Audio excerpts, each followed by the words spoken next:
Hello everyone, study today with Viplav YouTube channel में आप सभी का स्वागत है।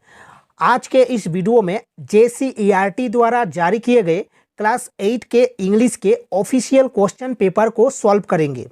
देखिए, ऑफिशियल क्वेश्चन पेपर से एग्जाम में क्वेश्चन देखने को मिलता है।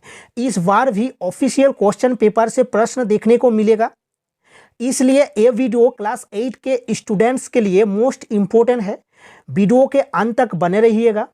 वीडियो को लाइक और शेयर करें। तो चलिए वीडियो को शुरू करते हैं। चलिए, सबसे पहले पैसेज गिवन है, ठीक है। Read the unseen passage given below and answer the question that flow. Question number 1 to 10, question number 1 से 10 तक हमें उत्तर देना है पैसेज से। तो चलिए हम पैसेज को पढ़ते हैं। In the heart of a bustling city, मतलब शहर के मध्य में, बीच में, ठीक है। There existed a small neglected park, मतलब एक छोटा सा नेग्लेक्टेड पार्क है, मतलब जिसको ध्यान नहीं दिया जाता है, पार्क है, ठीक है। That had long been forgotten by its residents, मतलब इसके जो निवासी है वो भूल चुके हैं, ठीक है, कि एक पार्क है, ठीक है। Once a vibrant space filled with laughter and the sounds of children playing, ठीक है। यानी कि कभी, मतलब पहले, इस पार्क में बच्चे के खेलने की आवाज़ और हंसी मजाक की आवाज़ आता था, ठीक है। फिर देखो लिखा है कि it had transformed into a shadow of its farmer self, यानी कि अभी यह चेंज हो चुका है। It had transformed into a shadow of its farmer self, यानी कि अभी यह बदल चुका है अपने जो पूर्व स्वरूप की छाया में, ठीक है। फिर लिखा है, देखो, विट्स ग्रीव रैम्पेंट, मतलब विट्स मतलब जो खरपतवार होता है वो बढ़ चुका है। ग्रीव हो चुका है, मतलब उग चुका है, ग्रो, ठीक है, ग्रो हो चुका है। एंड द प्लेग्राउंड इक्विपमेंट ले रस्टेड एंड ब्रोकन, मतलब प्लेग्राउंड इक्विपमेंट यानी कि खेलने का जो सामान है वो जंग लग चुका है, जो पार्क में था, जो पार्क में है या पार्क में था, ठीक है, और टूट चुका है। पार्क का जो प्लेग्राउंड सामान है। डिस्पाइट इट्स डिलापिटेटेड, मतलब डिलापिटेटेड मतलब जो होता है ना, डिसरिपेयर, मतलब रिपेयर नहीं, पार्क जो है वो टूट चुका है, मतलब खराब हो चुका है, रिपेयर नहीं है। उसके बावजूद भी the park still held an undeniable charm, अभी भी आकर्षण है, पार्क में अभी भी आकर्षण है, ठीक है। पार्क खराब हो चुका है फिर भी आकर्षण है। टॉल ट्रीज प्रोवाइडेड सेट, मतलब पार्क में टॉल मतलब लंबी लंबी पेड़ हैं, प्रोवाइडेड सेट यानी कि छाया देती है। एंड विल्ड फ्लावर यानी कि जो फूल है, bloomed in unexpected places adding splashes और colour to the otherwise dreary surroundings, ठीक है। फिर नेक्स्ट देखो, one day a group of enthusiastic volunteers decided to revive the park, मतलब निर्णय किया आने का पार्क में। एक वन डे, एक दिन, ग्रुप ऑफ एंथुसियास्टिक मतलब जो उत्साही वॉलंटियर होते हैं, वो एक दिन एक समूह ने यह डिसाइड किया कि पार्क में आएंगे, ठीक है, फैसला किया। फिर लिखा है, देखो, लिखा है armed with gardening tools, plant brushes and an unwavering spirit they arrived early in the morning, मतलब वे जल्दी, अर्ली इन द मॉर्निंग, सुबह में जल्दी आ गए, ठीक है। क्या क्या लेकर ना, बागवानी के औजारों, पेंट ब्रशों और अटूट भावना से लेस होकर वे सुबह ही आ गए, ठीक है। फिर लिखा है, देखो, their laughter echo through the empty space as they work tirelessly to clear away the weeds and repair the playground, मतलब जो खाली जगह, पार्क को भूल चुके थे लोग, आना बंद कर दिए थे, तो खाली प्लेस था पार्क में, तो उनका जो हंसी था खाली जगह में गूंज रही थी, ठीक है, क्योंकि वे अथक परिश्रम करके जो घास फूस था उसको साफ किए और खेल के मैदान की मरम्मत किए, ठीक है। फिर लिखा है as the days turn into weeks, मतलब जो दिन है वो सप्ताह में बदल गया, मतलब दिन ब दिन बीतता गया। The park began to transform children return to play, मतलब पार्क जो था वो बदल चुका है, मतलब पहले रिपेयर नहीं था अब रिपेयर है, ठीक है। पहले लोग आते नहीं थे अभी आना शुरू किए, लिखा है देखो, children return to play, families gathered for picnic and the air was filled with joy once more, मतलब एक बार फिर से क्या हुआ ना, जॉय मतलब आनंदित हुआ, ठीक है, लोग आना जाना शुरू किए पार्क में। The volunteers not only restored the park but also rekindle as a sense of community along the residents. They realized that sometimes all it takes is a little effort and determination to bring life back to place that once thrived. यानी कि उन्होंने महसूस किया, जो volunteers हैं, कभी कभी जीवन को वापस उस स्थान पर लाने के लिए बस थोड़े प्रयास और दृढ़ संकल्प की आवश्यकता होती है, ठीक है। तो चलिए अब हम क्वेश्चन को देखते हैं। क्वेश्चन नंबर 1 गिवन है, what can be informed about the park before the volunteer arrived, यानी कि जो वॉलंटियर है कि आने से पहले पार्क के बारे में क्या अनुमान लगाया जा सकता है। तो इसका राइट आंसर क्या होगा, डी होगा, यानी कि it had lost its appeal but still held some beauty. Next question देखिए, question number 2, which what best describes the initial condition of the park, यानी कि जो इनिशियल यानी कि प्रारंभिक स्थिति पार्क का क्या था, तो उसके लिए कौन सा वर्ड है, तो वो वर्ड है नेग्लेक्टेड, मतलब अनवैल्यू, ठीक है, उसको देखा नहीं जाता था पहले पार्क को, तो नेग्लेक्टेड होगा। Next question, what motivated the volunteers to restore the park, तो इसका राइट आंसर 3 का बी होगा, यानी कि wish to improve their community, ठीक है।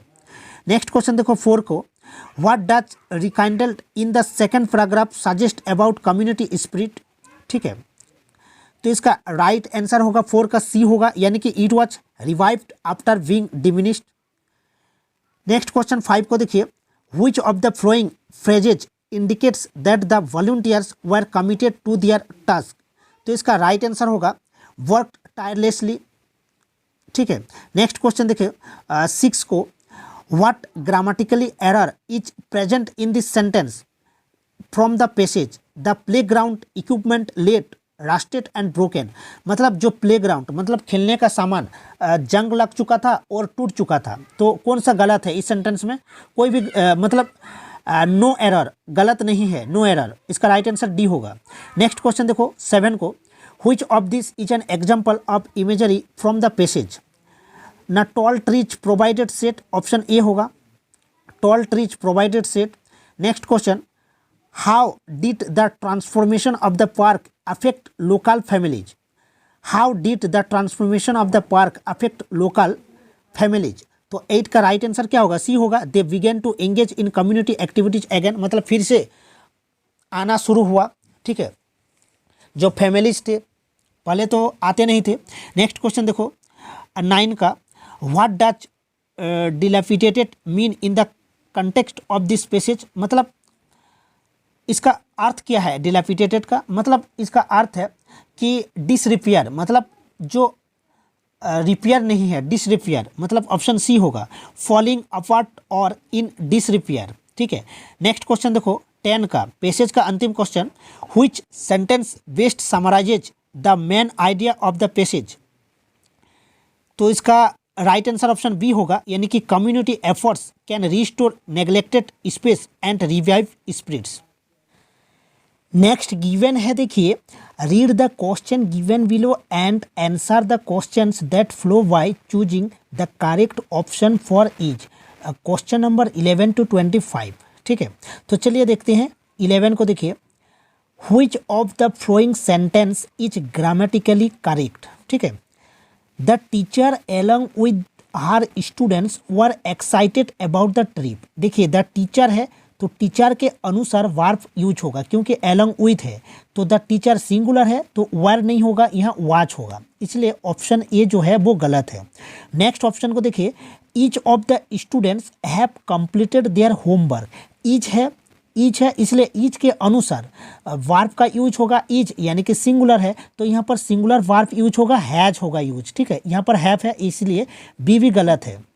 ठीक है। फिर सी को देखिए, neither the cat nor the dogs are playing outside. देखो नीदर के साथ नॉर लगता है, ये सही है, लेकिन यहाँ पर देखिए, आर प्लेइंग है, यानी कि ये सही है, यानी कि नीदर नॉर है तो सेकंड सब्जेक्ट के अनुसार वर्ब का यूज होता है। द डॉग्स है यानी कि प्लूरल है, इसलिए आर का यूज होगा, जो कि है, यानी कि ऑप्शन सी सही होगा। ठीक है, तो इसका राइट आंसर क्या होगा? ऑप्शन सी होगा। ठीक है, ऑप्शन डी को देखिए, everyone in the class have, यानी कि एवरीवन के साथ हैज का यूज होगा। ठीक है, हैव नहीं होगा, हैज होगा, क्योंकि एवरीवन सिंगुलर है, इसलिए ऑप्शन डी भी गलत है, यानी कि ऑप्शन सी सही है। नेक्स्ट क्वेश्चन को देखिए, what is the purpose of a topic sentence in a paragraph, यानी कि पैराग्राफ में देखो, इन अ पैराग्राफ यानी कि what is the purpose of a topic, यानी कि टॉपिक का उद्देश्य क्या है। इन अ पैराग्राफ, पैराग्राफ में जो टॉपिक सेंटेंस होता है उसका उद्देश्य क्या होता है ना, to introduce the main idea of the paragraph, यानी कि ऑप्शन बी होगा राइट आंसर। नेक्स्ट क्वेश्चन देखिए 13, which of the following is an example of a simile. ठीक है, the wind howled like a wolf, यानी कि ऑप्शन ए राइट आंसर होगा। ठीक है, 13 का ए होगा राइट आंसर। नेक्स्ट क्वेश्चन देखिए 14, when writing a formal letter which of the following should be included in the closing. तो क्लोजिंग मतलब जब लेटर समाप्त होता है तो क्या लिखा जाता है? योर ट्रूली या वेस्ट विशेस या सी यू सून या चीयर्स। तो राइट आंसर योर्स ट्रूली, यानी कि ऑप्शन ए होगा। ठीक है, क्लोजिंग में ये लिखा जाता है, फॉर्मल लेटर में योर्स ट्रूली। ठीक है, तो ए होगा राइट आंसर। नेक्स्ट क्वेश्चन देखिए 15, which of the following transitions is best use to show contrast between two ideas. ठीक है, तो फादर मोर, सिमिलरली, हाउएवर या इन एडिशन। तो हाउएवर होगा। ठीक है, हाउएवर यानी कि transition is best use to show contrast between two idea, दो आइडिया के बीच, तो हाउएवर का यूज किया जाता है, तो इसका राइट आंसर ऑप्शन सी होगा। नेक्स्ट क्वेश्चन देखिए 16, which of the following sentences is in the active voice. Active voice यानी कि एक्टिव वॉइस मतलब सिंपल जैसे राम रीड्स बुक, ये एक्टिव वॉइस है। ठीक है, और जैसे पैसिव क्या होगा ना, जैसे the book was read by Maria, यानी कि वाई यूज होता है। ठीक है, तो ऑप्शन ए जो है ये पैसिव में है, तो ए नहीं होगा, यानी कि ऑप्शन ए गलत होगा। The cake was baked bye my mother, यानी कि ये पैसिव वॉइस में है, ये भी नहीं होगा। Maria reads the book, option C होगा राइट आंसर, एक्टिव वॉइस में है। मारिया रीड्स द बुक, यानी कि subject plus verb plus object, ये क्या होता है? एक्टिव वॉइस में होता है।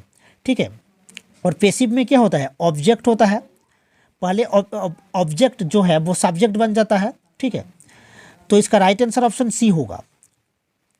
नेक्स्ट क्वेश्चन देखिए 17, identify the part of speech for the underline word in the sentence. She quickly ran to catch the bus, तो अंडरलाइन क्विकली में है। ठीक है, तो identify the part of speech, तो क्विकली क्या है? पार्ट ऑफ स्पीच का कौन सा भाग है ना, वो एडवर्ब है, ऑप्शन बी होगा राइट आंसर। ठीक है, 17 का option B quickly. She quickly ran to catch the bus, bus को पकड़ने के लिए बहुत तेजी से भागा। ठीक है, सी क्विकली रैन, तो ऑप्शन बी होगा राइट आंसर। नेक्स्ट क्वेश्चन 18 को देखिए, which of the following sentences is in the past perfect tense. Past perfect tense यानी कि subject plus had plus V3, ये पास्ट परफेक्ट का स्ट्रक्चर है, subject plus had plus V3। तो देखते हैं कौन सा ऑप्शन में है। सी हैज फिनिश्ड, ये नहीं होगा। They had left before I arrived, यानी कि ऑप्शन बी होगा राइट आंसर। ठीक है, 18 का राइट आंसर बी होगा। नेक्स्ट क्वेश्चन देखिए, what type of clause is underline in the sentence. ठीक है, the book that you lent me was fascinating. ठीक है, तो अंडरलाइन मतलब what type of clause is underline in the sentence. Underline मतलब किस में है ना, द बुक दैट में अंडरलाइन है। ठीक है, तो दैट क्या होगा? रिलेटिव क्लॉज होगा, रिलेटिव संबंध स्थापित कर रहा है। देखिए, द बुक मतलब किताब, दैट यू लेंट मी जो मैंने आपसे लिया था, वॉज फैसिनेटिंग, वो फैसिनेटिंग था। ठीक है, नेक्स्ट क्वेश्चन देखिए 20 का, which of the following sentences contains an infinitive. An infinitive यानी कि 2 + V1 होता है। इन्फिनेटिव क्या होता है, टू प्लस V1 यानी कि वर्ब 1। ठीक है, तो देखिए कौन सा सेंटेंस में है, she loves to dance, option A में है टू डांस। देखिए और किसी ऑप्शन में नहीं है। He runs every morning, they are studying for exams, their dog work today loudly, ये नहीं है, यानी कि टू प्लस V1 होता है इन्फिनेटिव, तो ऑप्शन ए राइट आंसर होगा। नेक्स्ट क्वेश्चन देखिए 21, in indirect speech which of the following changes would be correct, indirect speech. तो देखते हैं, I am going he said, तो he said that he was going, यानी कि present continuous tense past continuous में बदल जाता है, तो ऑप्शन ए सही है। ठीक है, सी विल कम, यानी कि विल वुड में चेंज हो जाता है। ठीक है, विल जो है वो वुड में चेंज हो जाएगा, तो देखते हैं। देखिए ऑप्शन बी को देखिए, she will come, he said that she would come, ये भी सही है। ऑप्शन ए और ऑप्शन बी दोनों सही है। They are playing, she said, यानी कि प्रेजेंट कंटिन्यूअस है, पास्ट कंटिन्यूअस में बदल जाएगा। They are playing, she said that they were playing, ये भी सही है। तो all of the above correct. ठीक है, ऑप्शन डी होगा राइट आंसर। नेक्स्ट क्वेश्चन देखिए, which of the following sentences correctly uses a conjunction. तो कंजंक्शन देखिए, I wanted to go for a walk but it started raining, यानी कि option A right होगा, क्योंकि वट है but conjunction है, दो सेंटेंस को ऐड किया है। देखो, I wanted to go for a walk, यानी कि मुझे टहलने जाना था। ठीक है, टहलने जाना था लेकिन बारिश होने लगी, लेकिन वट है, तो इसका राइट आंसर ऑप्शन ए होगा। नेक्स्ट क्वेश्चन देखिए 23, what is the correct form of the verb in this sentence, if I dash be you I would study harder, यानी कि देखिए वुड है, यहाँ पर वुड है इसलिए वेर यूज होगा। ठीक है, यानी कि if I were you I would study harder, यानी कि इसका राइट आंसर ऑप्शन बी होगा। नेक्स्ट क्वेश्चन को देखिए, next question 24, which sentence correctly uses a semicolon. Semicolon मतलब इस तरह से होता है, सेमीकोलन एक पॉइंट उसके नीचे कॉमा, यानी कि देखते हैं कौन सा ऑप्शन में है, I have a big test tomorrow, फिर देखिए सेमीकोलन है, I can't go out tonight, यानी कि ऑप्शन ए होगा राइट आंसर। नेक्स्ट क्वेश्चन देखिए, identify the type of sentence although it was raining we decided to go hiking, यानी कि एक किस सिंपल सेंटेंस है, या कंपाउंड है, या कॉम्प्लेक्स है, या कंपाउंड कॉम्प्लेक्स दोनों है, तो इसका राइट आंसर ऑप्शन सी होगा। ये कॉम्प्लेक्स सेंटेंस है, complex sentence, although it was raining we decided to go hiking. ठीक है, नेक्स्ट लिखा है, read the question below and answer the question that flow by choosing the correct option for each. Question number 26 to 50। ठीक है, what was wrapped around a palmyra beam on the roof, तो इसका right answer 26 का सी होगा, मतलब snack होगा।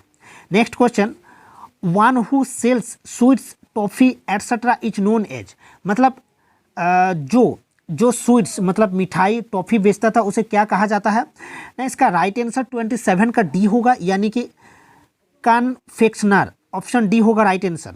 Next question देखो, an organised journey with a particular purpose is known as, तो 28 का राइट आंसर सी होगा, यानी कि एक्सपेडिशन।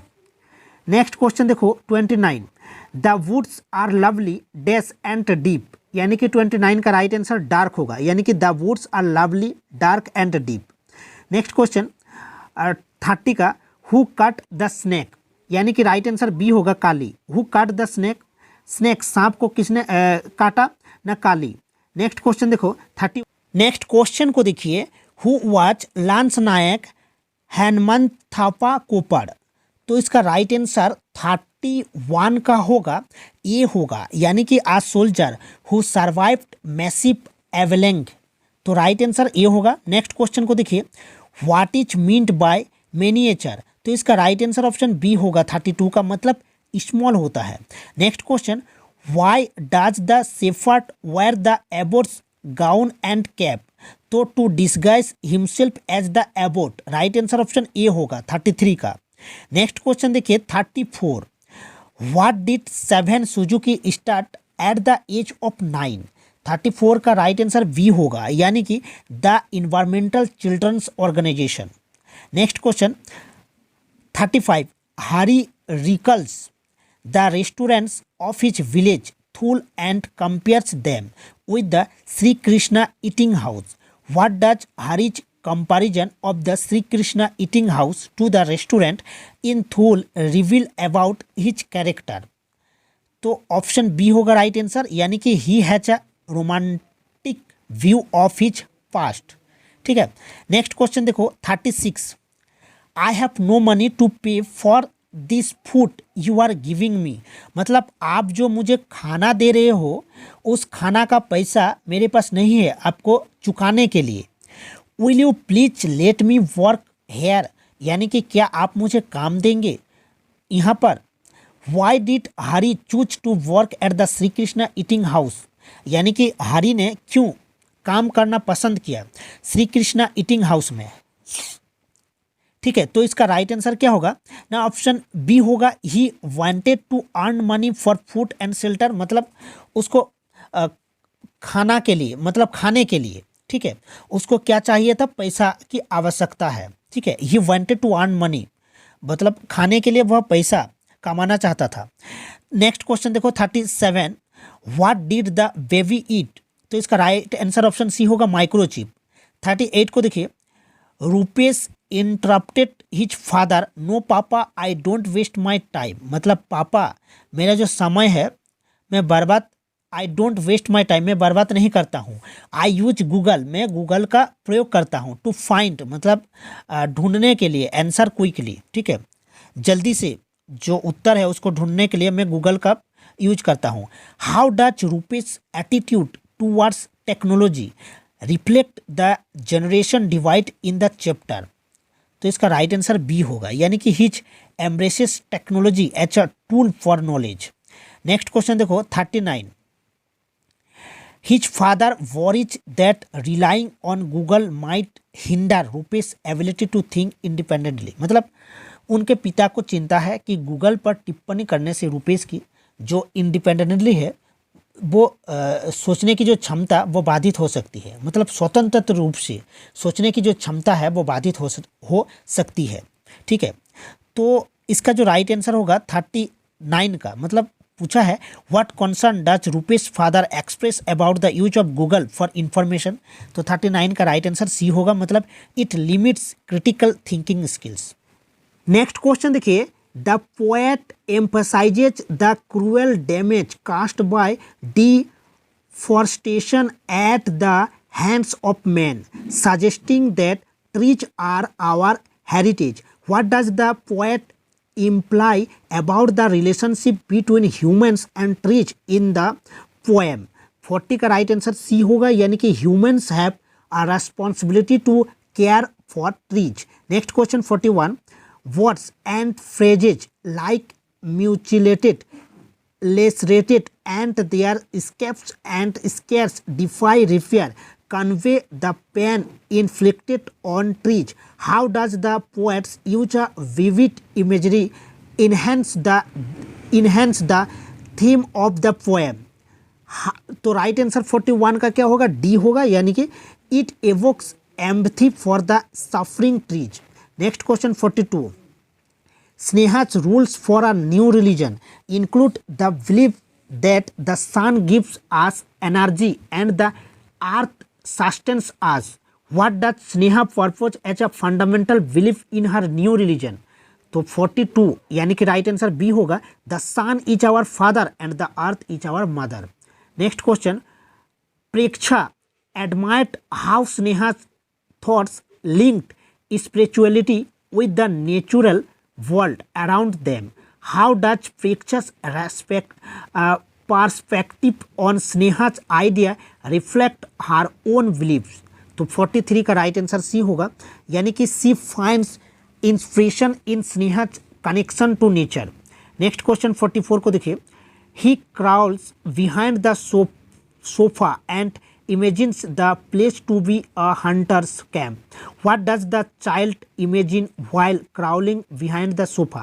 44 का राइट आंसर बी होगा, a hunter's camp in the wilderness. Next question देखिए 45. He imagines hills and woods and roaring lions that come to the river bank to drink water. यानी कि वह पहाड़ियों और जंगलों तथा दहाड़ते शेरों की कल्पना करता है जो पानी पीने के लिए नदी के किनारे आते हैं। ठीक है। How does the child feel about the stories he reads. 45 का राइट जो आंसर होगा वो होगा सी होगा, यानी कि excited and adventurous. Next question देखो 46। The emperor believes that one man's death is better than a million people potentially dying as a result of his invention.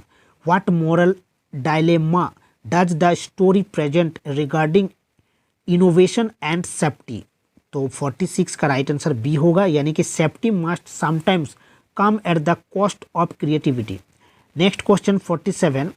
Who is to say that someday just such a man in just such a apparatus might not fly in the sky and drop huge stones upon the Great Wall of China? Why does the emperor decide to execute the flying man? तो 47 का right answer B होगा, यानी कि he fears the potential destruction it could cause. Next question 48. What have I done? Cried the flyer bewildered.